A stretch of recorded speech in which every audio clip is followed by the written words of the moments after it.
नमस्कार दोस्तों, एसएसटी की ऑनलाइन क्लास में आपका स्वागत है।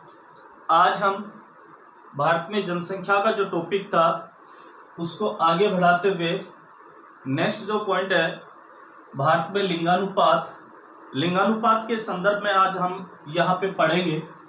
सबसे पहले अपन बात करते हैं कि लिंगानुपात क्या है, लिंगानुपात किसे कहा जाता है, भारत में औसत लिंगानुपात कितना है, भारत में सर्वाधिक लिंगानुपात वाले राज्य कौन से हैं, भारत में न्यूनतम लिंगानुपात वाला राज्य कौन सा है, और भारत में अगर हम लिंगानुपात की बात करें तो भारत में जो लिंगानुपात कम है या ये कहें कि भारत में पुरुषों की तुलना में महिलाओं की संख्या कम है, इसके प्रमुख कारण क्या है, इनके संदर्भ में हम आज इस टॉपिक में पढ़ेंगे। तो सबसे पहले अगर बात करें लिंगानुपात किसे कहा जाता है तो ये कहेंगे कि प्रति हजार पुरुषों के पीछे निवास करने वाली स्त्रियों की संख्या को क्या कहा जाता है, लिंगानुपात कहा जाता है। तो लिखो परिभाषा,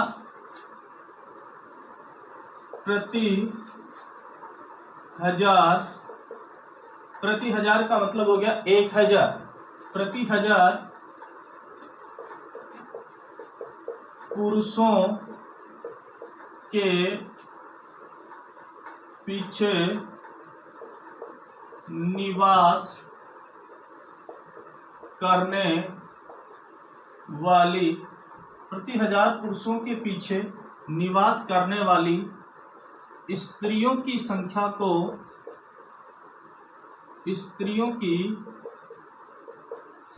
को लिंगानुपात कहा जाता है। क्या कहा जाता है? लिंगानुपात कहा जाता है। यानी परिभाषा हो गई प्रति हजार, यानी कि 1000 पुरुषों के पीछे कितनी स्त्रियां निवास कर रही हैं, उन स्त्रियों की संख्या को ही क्या कहा जाता है, लिंगानुपात कहा जाता है। या ये कह सकते हैं, साधारण रूप में अपन ये कह सकते हैं कि स्त्रियों व पुरुषों के अनुपात को क्या कहा जाता है, लिंगानुपात। अर्थात स्त्रियों और पुरुषों का जो अनुपात है उस अनुपात को किस नाम से जाना जाता है, लिंगानुपात के नाम से जाना जाता है। इसके अलावा अगर हम बात करें, ये तो हो गई परिभाषा। अब नेक्स्ट जो क्वेश्चन, पहला तो आपसे पूछेगा लिंगानुपात किसे कहा जाता है, उसके बाद में जो क्वेश्चन आपसे पूछेगा वो 2-3 क्वेश्चन हैं, आंकड़ों से संबंधित हैं, वो भी आपको क्या करने हैं, ध्यान रखने हैं। और जो आंकड़े दिए हुए हैं वो 2011 की जनगणना के अनुसार है। तो आपसे क्वेश्चन पूछा जाए 2011 की जनगणना के अनुसार भारत का औसत लिंगानुपात कितना है, तो आप बताएंगे 2011 की जनगणना के अनुसार भारत का औसत लिंगानुपात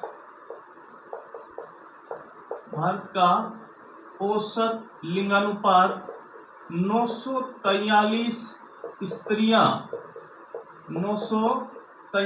स्त्रियां प्रति हजार पुरुषों के पीछे क्या करती हैं, निवास करती हैं।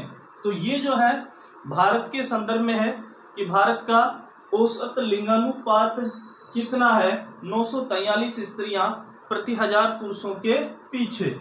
इसके बाद में आपसे क्वेश्चन पूछा जाए कि भारत का सर्वाधिक लिंगानुपात वाला राज्य कौन सा है, तो याद रखना भारत का सर्वाधिक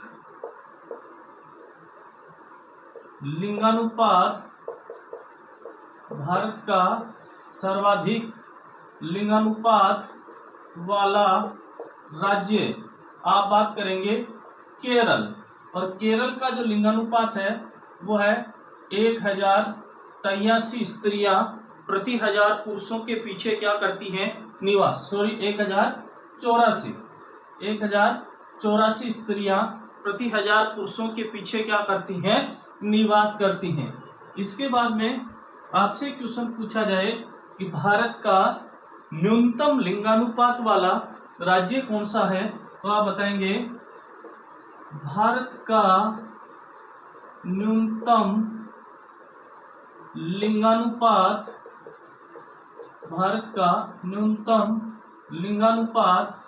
वाला राज्य अगर हम बात करेंगे तो हरियाणा।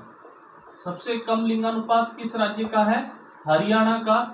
और हरियाणा का लिंगानुपात कितना है, 877 स्त्रियां प्रति 1000 पुरुषों के पीछे क्या करती हैं निवास करती हैं। तो 3 क्वेश्चन बढ़ रहे हैं, आपको याद रखना है। तीनों ही जो क्वेश्चन है 2011 की जो जनगणना है, उस 2011 की जनगणना के आंकड़ों के आधार पे हमें क्या किए गए हैं, दिए गए हैं।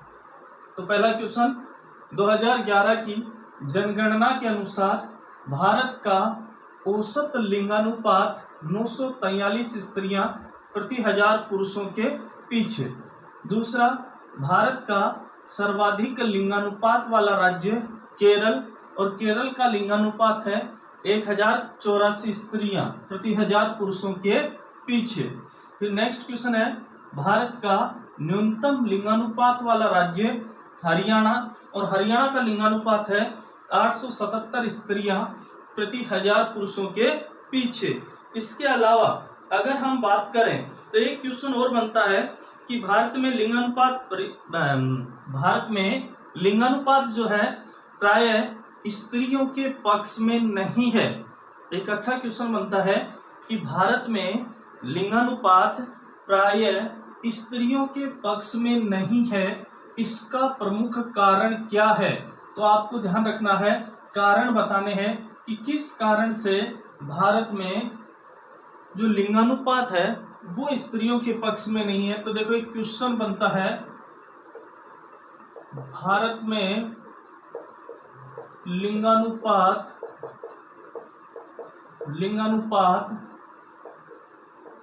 स्त्रियों के पक्ष में नहीं है, क्या कारण है इसका। आपको कारण बताने हैं, तो देखो मैं बताऊं, 2-3 मुख्य कारण हैं जिसके कारण भारत में लिंगानुपात स्त्रियों के पक्ष में नहीं है। अर्थात अपन कहें तो भारत में लिंगानुपात जो है पुरुषों की तुलना में क्या है, कम है। और इसका प्रमुख जो कारण है वो ये है कि भारत में बालिकाओं की तुलना में बालकों को सबसे ज्यादा क्या की जाती है, प्राथमिकता दी जाती है। अर्थात ये कहें कि बालकों के जन्म पर क्या किया जाता है, बालकों के जन्म पर खुशी जाहिर की जाती है, जबकि बालिकाओं की बात करें तो बालिकाओं के जन्म पर वो खुशी नहीं होती है जो बालकों के जन्म पर होती है। अर्थात आज भी भारत में बात करें तो परंपरागत रूढ़िवादी विचारधारा आज भी है कि जो लड़का जो पैदा होगा वो ये कहेंगे कि अपने वंश को क्या करेगा, बढ़ाएगा, जिसके कारण एक तो प्रतिकूल लिंगानुपात भारत में पाया जाता है। दूसरी बात करें, भारत में बाल विवाह का प्रचलन आज भी बना हुआ है, और जिसके कारण क्या होता है, बाल विवाह के अर्थात छोटी उम्र में ही विवाह कर दिया जाता है, जिसके कारण जो बालिका है वो कम उम्र में ही क्या हो जाती है, ये कहें कि छोटी उम्र में ही विवाह करने के कारण प्रसव काल के दौरान उसकी क्या हो जाती है, मृत्यु हो जाती है। दूसरा ये कारण। तीसरा ये कह सकते हैं कि स्त्रियों की समाज में निम्न स्थिति, या ये कहें कि स्त्रियों के निम्न सामाजिक स्तर, अर्थात समाज में महिलाओं की आज भी स्थिति क्या बनी हुई है, निम्न। अर्थात स्त्रियों को केवल और केवल घर की 4 दीवारी के भीतर ही क्या किया जाता है, रखा जाता है, और सिर्फ ये माना जाता है कि स्त्रियां जो है वो घर की 4 दीवारी के भीतर सिर्फ घर का काम या झाड़ू पोछा जो है वो ही काम वो कर सकती हैं, घर से बाहर का जो काम है उनके द्वारा नहीं किया जाएगा। दूसरी बात, सामाजिक कार्यों में पुरुषों को क्या दी गई है, मुख्य प्रधानता दी गई है, मुख्य दर्जा जो है वो पुरुषों को दिया गया। अर्थात अपना जो समाज है, ये कहें कि पुरुष प्रधान समाज होने के कारण स्त्रियों की जो संख्या है वो भारत में क्या है, कम है। तो देखो चारों जो कारण है, अच्छा क्वेश्चन है, एग्जाम में पूछने लायक है कि भारत में लिंगानुपात स्त्रियों के पक्ष में नहीं है, इसका प्रमुख जो कारण है वो क्या है। तो देखो आंसर में पहला आप कारण लिखोगे, बालिकाओं की तुलना में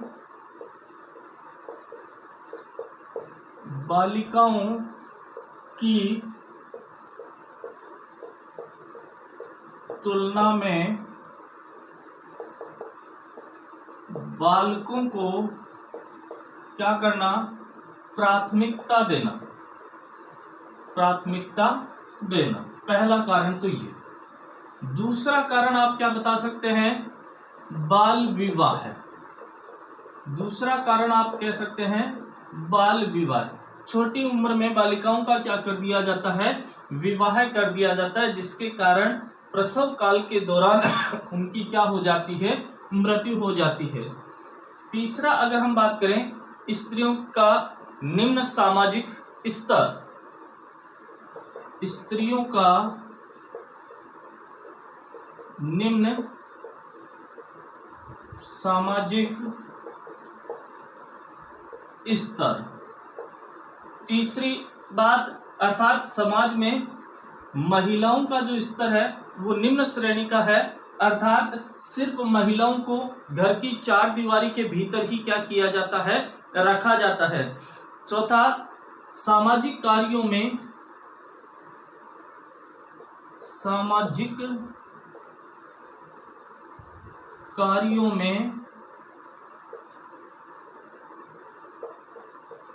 पुरुषों को क्या करना, प्राथमिकता देना या पुरुषों की प्रधानता। सामाजिक कार्यों में पुरुषों की प्रधानता, ये चार मुख्य कारण हैं। क्वेश्चन अच्छा है।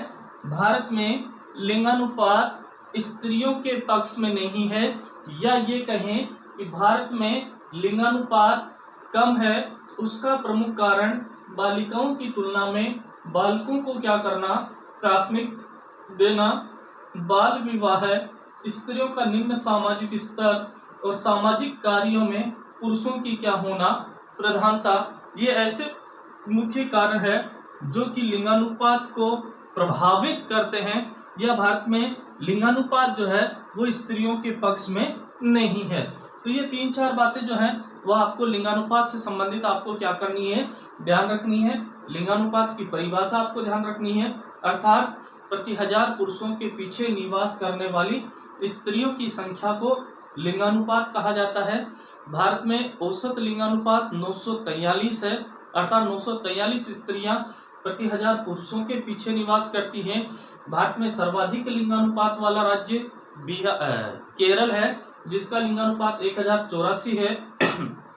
न्यूनतम लिंगानुपात वाला राज्य कौन सा है, न्यूनतम लिंगानुपात की बात करेंगे तो हरियाणा है, जहां का लिंगानुपात 877 स्त्रियां प्रति 1000 पुरुषों के पीछे हैं।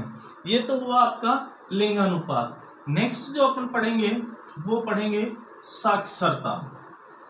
क्या पढ़ेंगे, साक्षरता। देखो दूसरा है साक्षरता।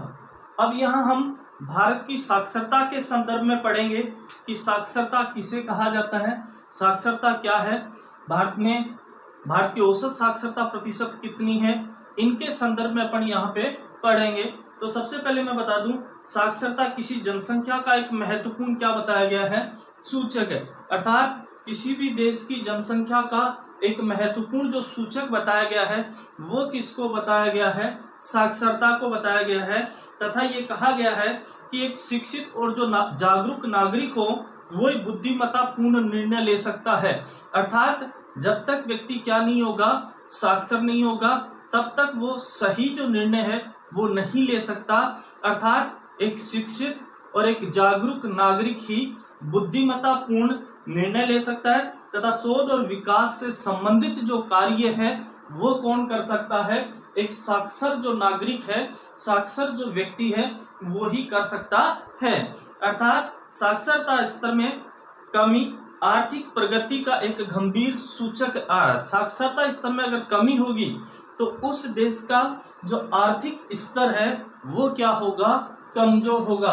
अर्थात किसी भी देश की इकोनॉमी को डेवलप करने के लिए अर्थात उस देश में साक्षरता का प्रतिशत अधिक होना क्या है, जरूरी है। क्योंकि अगर किसी देश में साक्षरता का प्रतिशत कम होगा या साक्षर लोगों की संख्या कम होगी तो उस देश में विभिन्न प्रकार के नए शोध या विकास से संबंधित कार्य क्या होंगे, कम होंगे। अर्थात अगर हम बात करें साक्षरता की तो साक्षर व्यक्ति किसे कहेंगे, अगर आपसे पूछ लिया जाए कि साक्षर किसे कहा जाता है तो आप ये कहेंगे कि 7 या 7 वर्ष से अधिक आयु का वह बालक जो किसी एक भाषा को क्या कर सकता है, पढ़ सकता है, लिख सकता है और उसको क्या कर सकता है, समझ सकता है, उसे हम क्या कहेंगे, साक्षर कहेंगे। अर्थात 7 वर्ष या 7 वर्ष से अधिक आयु का वह बालक जो किसी एक भाषा, कोई भी भाषा हो सकती है, किसी एक भाषा को जो क्या कर सकता है, पढ़ सकता है, उस भाषा को वो क्या कर सकता है, लिख सकता है या उस भाषा को वो समझ सकता है, ठीक है, उस व्यक्ति को क्या कहा जाता है, साक्षर। तो परिभाषा साक्षर की 7 वर्ष या इससे अधिक आयु का वह बालक, अधिक आयु का वह बालक जो किसी एक भाषा को क्या कर सकता है, समझ सकता है, समझ लिख। 7 वर्ष या इससे अधिक आयु का वह बालक जो किसी एक भाषा को क्या कर ले, पढ़ सके, लिख सके, वह समझ सकता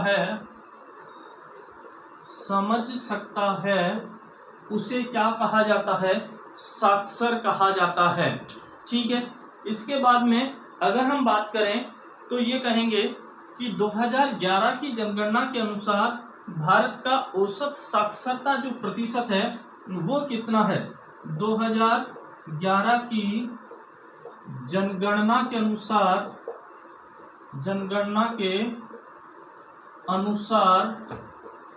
भारत का औसत साक्षरता प्रतिशत 74.04% है। अर्थात भारत में आज भी 74% लोग ही क्या हैं, साक्षर हैं। शेष जो लोग हैं अर्थात उनको क्या बोल सकते हैं अपन, निरक्षर बोल सकते हैं, या ये कहें अभी भी उन्होंने साक्षरता क्या नहीं की है, प्राप्त नहीं की है।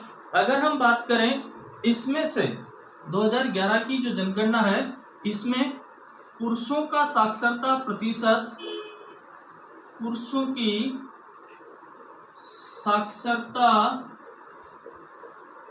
प्रतिशत कितनी है, 80.9% है।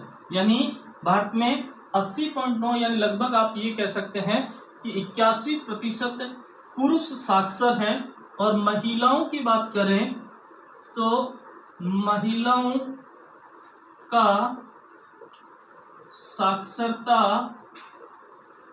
प्रतिशत जो है 64.6%। अर्थात भारत में 2011 की जनगणना के अनुसार 80.9% पुरुष साक्षर हैं और 64.6% जो है महिलाएं क्या हैं, साक्षर हैं। ये साक्षरता से संबंधित है। इसके अलावा अगर हम बात करें तो सर्वाधिक साक्षरता वाला जो राज्य है वो कौन सा है? सर्वाधिक साक्षरता वाला राज्य कौन सा है? केरल है। और केरल का जो साक्षरता प्रतिशत है वो कितना है? 93.91%। अर्थात भारत में सबसे ज्यादा साक्षरता का प्रतिशत जो है वो किस राज्य का है? केरल का है। और केरल में साक्षरता जो प्रतिशत है वो कितनी है? 93.91%। और अगर हम बात करें न्यूनतम साक्षरता वाले राज्य की बात करें तो न्यूनतम साक्षरता वाला राज्य कौन सा है? बिहार है। और बिहार का न्यूनतम साक्षरता प्रतिशत वाला जो राज्य है वो है बिहार। ठीक है, तो इस प्रकार से आपको मुख्य रूप से साक्षरता के संदर्भ में ये मुख्य बातें परिभाषा है। 2011 की जनगणना के अनुसार औसत साक्षरता प्रतिशत है, पुरुषों का साक्षरता प्रतिशत है, महिलाओं का साक्षरता प्रतिशत है, सर्वाधिक साक्षरता वाला राज्य केरल है, न्यूनतम साक्षरता वाला राज्य कौन सा है? बिहार है। नेक्स्ट जो है अगली क्लास में। धन्यवाद।